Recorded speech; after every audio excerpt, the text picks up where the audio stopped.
God bless you. Thank you for joining me for this session. This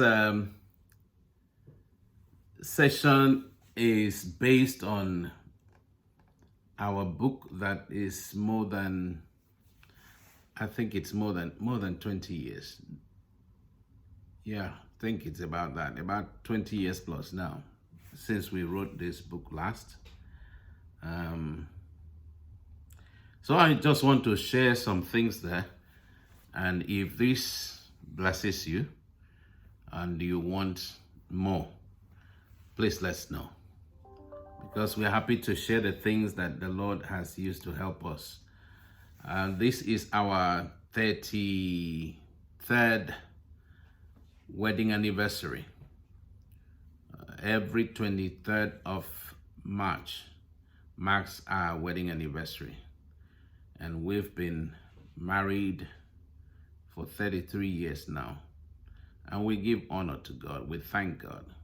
It's not by our power, it's not by our might, it's by the help of God.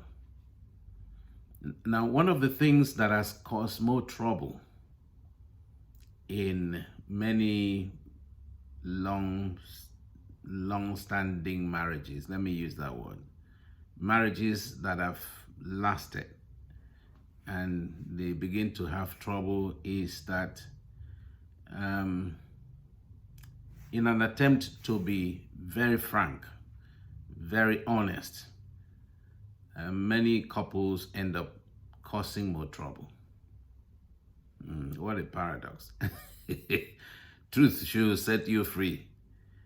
But when you are not sharing the truth with the right motive or with the right understanding, you that is sharing the truth, you are not doing it for the right reason, you cause more trouble. And I'm going to share with you, and we see how we are going to deal with that. So frankness, what is it? I have it here. Frankness is the very essence of every genuine communication.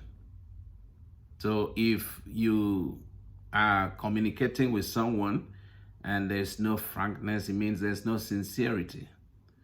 And one of the words, which is why many people enter into trouble, is to be blunt.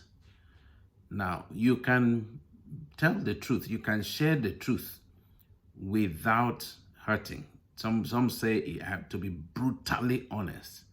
It's sweet to say, but many times people who like to be brutally honest, people don't like to talk with them because they end up hurting others than they heal. And so when you carry that attitude into a marriage relationship, you are not going to handle people's emotions well.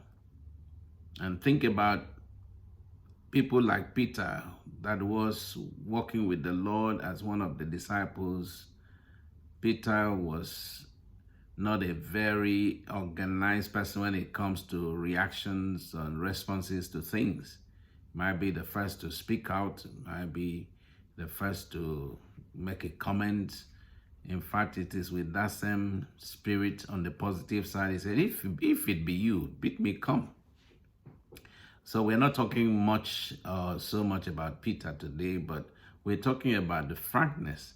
How do you handle sharing whatever, doesn't matter how sensitive it is, with your spouse without ending up creating more problems or multiplying the one that was there? Because that's what many do. As we have the opportunity to mentor or coach some couples, we discover that that's what they do. In an attempt to show that they are being sincere, they become sincerely wrong. That's not what it should be. So what can we do so that we are able to still share the truth? We are still able to be frank, very sincere, and we end up getting the desired result, which is to make us even love one another more and better. Is to know that you have a reason, is to have a reason. Let's start from there. You need to have a reason for your communication. Why do you want to communicate with your spouse? It's not about whatever it is. Why are you going to have that conversation? The conversation you are going to have, is it to make things better, or is it to make things worse? And one of the things I want to mention is that when you become over familiar with your spouse, you begin to take things for granted. I will not advise you to do that. I refrain from doing that. My wife is a very kind-hearted person. My wife is an unusual person. My wife has been so wonderful. And because she is kind-hearted, she loves me and does things that others may not do for me, forgives me if I offend her, and does so many things for me. I can't tell you all now. But that does not give me the reason, the basis to disrespect and dishonor her or take her for granted. Because maybe if we say you dishonor, it looks like, okay, you are using the words that are too strong.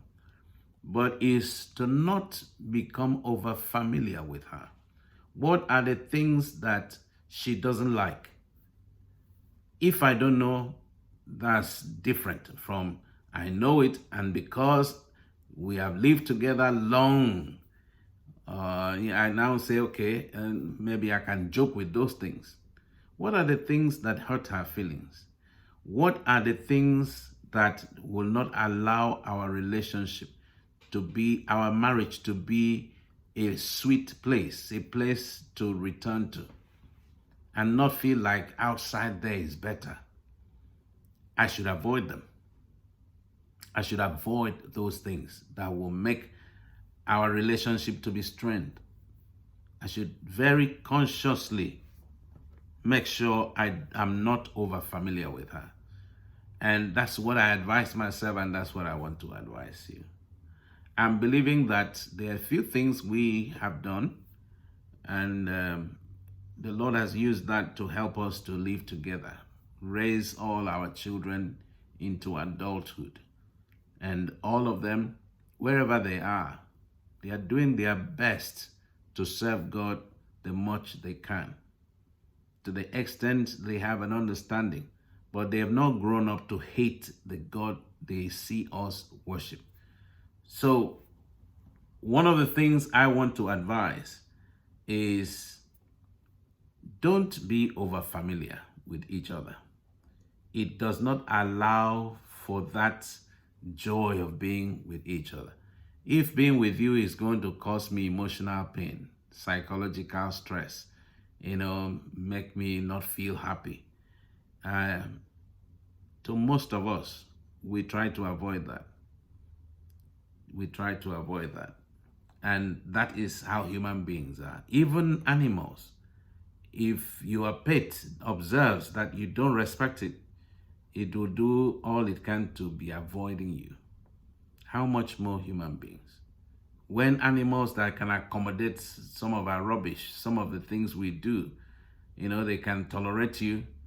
When they walk away from you because you're not friendly, because you're not treating them well, how much more human beings? Well, this is where I'm going to stop for this session, but I want to encourage you to join me in the next